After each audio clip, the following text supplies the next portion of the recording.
vlog. Ako yung naglilinis ng aming bahay. Charot lang. So, ito yan. Ito na yung kwarto namin na napinturahan ng blue and white. So, kung mapapansin nyo, from gray, naging color blue siya. So, actually, itong may sumisigaw na batang makulit.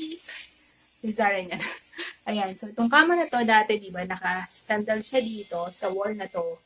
So, ngayon, dahil kaya ako pawis na pawis, tinula ko siya mag-isa. Pati itong foam, pinuad ko siya. So, parang na rin ako nag-workout. It's part of my weight loss journey. No? Kung hindi ko kayang mag-exercise, I'll make sure na mapagpapawisan ako.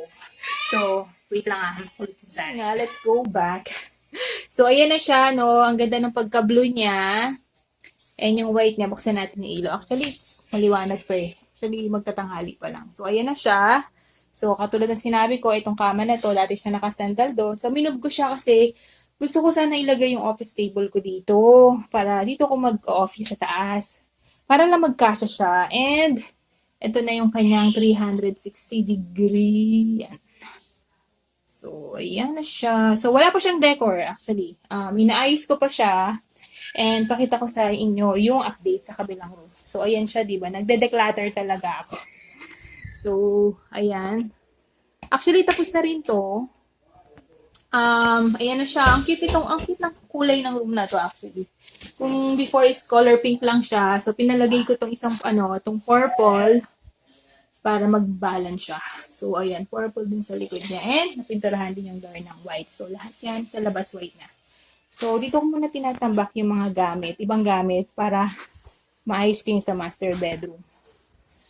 So, ayan. Medyo matagal-tagal na pag-aayos. So, for now, ayan pa lang yung update dito sa dalawang room. Actually, meron dun sa kabila pa yung small room. So, ipapakita ko na lang siya sa inyo mamaya.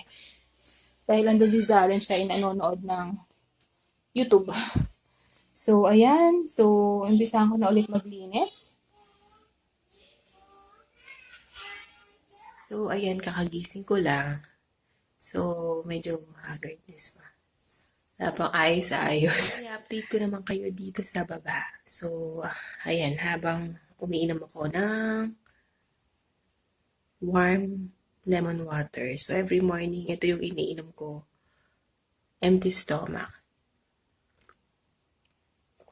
Dahil nga tayo ay nagpapapayat. So, ayan, i-update ko lang kayo dito sa baba. Ano na itsura niya. So, ayan, as you can see, napinturahan na rin tong baba. So, front cam ko, ibaba cam ko lang. So, ayan, ito na yung pintura sa living area. Actually, pinakulayan ko siya ng black and pinabarnisan ko lang siya para lang medyo mabuhay ulit yung pagka-brown niya. Pati itong door namin. And ito na yung hagdan. Black and white na rin siya. So, actually, ang ganda ng pagka-black nito eh. Ay, akit nga ako. So, ayan, diba? So, ayan siya. Dati siyang color brown and ayan, itong sa baba is dating color yellow and pink. Pati dito, color pink siya dati. So, pinakulayan ko na lang siya ng white and pinabarnisan ko na lang yung mga wood. So, ayan. Ito yung yan. Pinabarnisan ko ulit yan. And pating ito. So, actually, medyo magulo pa dito sa bahay dahil hindi pa tapos yung pagpipintura. And ito din yung door. And yung sa labas, ito yung itsura sa labas. Actually, alas 6 na, pero sobrang dilim pa din. Wait lang. So, ito na yung itsura sa labas. Ayan o. Pinakulayan ko siya ng color. Wait lang, buksan pa natin yung kabilang ilaw. Yan. So, ayan na siya. So, hindi pa actually tapos yung pagpipintura dito sa labas kasi isa-second coat pa daw nila yan. So, ayun pa, sorry, medyo madilim. So, later, bibidyohan ko siya kapag medyo maliwanag na. So, ito na yung kulay ng bahay. So, ayan na siya. It's color pink. No? Color pink. Ang kulay ng bahay namin. So, pinili namin yung color pink kasi dahil wala kaming choice. Dahil ito yung kulay ng subdivision. Actually, mahabang diskusyon ang nangyari dito sa bahay na to. So, ayan. It's color pink and yellow. Hindi pa tapos yung yellow. So, ipinturahan pa siya mamaya. And may second coating nga siya. So, ayan itsura sa labas.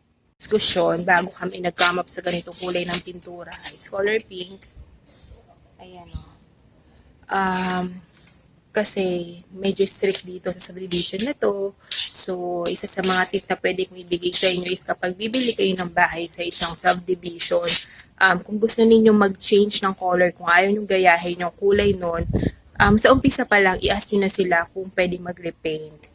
Kasi dito, si Papa kasi bumili ng bahay na to, so hindi ko alam kung ano yung naging usapan nila before. Pero noong 2017, napinturahan ko din to ng ibang color. It's color pink din naman.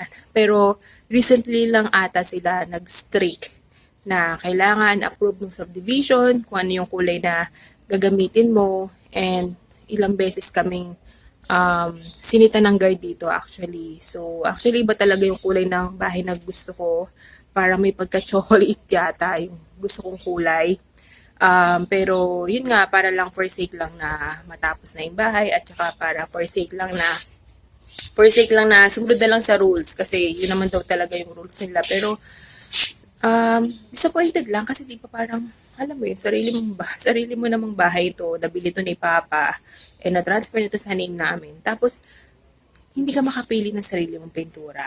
So, ayun, yun lang medyo nag-i-issue dito. Pero, move on, and naging maganda naman yung kulay niya. It's color pink. So, pwede na din. So, importante naman is ma-repaint siya. Tsaka maging okay yung itsura niya. Maging maganda yung itsura niya.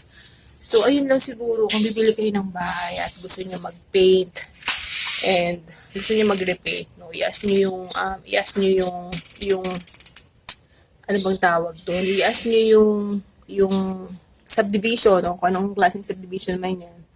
Kung pwede magpalit ng color. So, ayun lang. Isa yun sa mga lesson, no, kung pipili ka ng bahay. So, ayun lang. This is based on my own experience, no. And, ayan, thankful and feeling blessed na matatapos na yung bahay. So, ayan na siya. So, actually, medyo okay naman yung pagka-paint niya.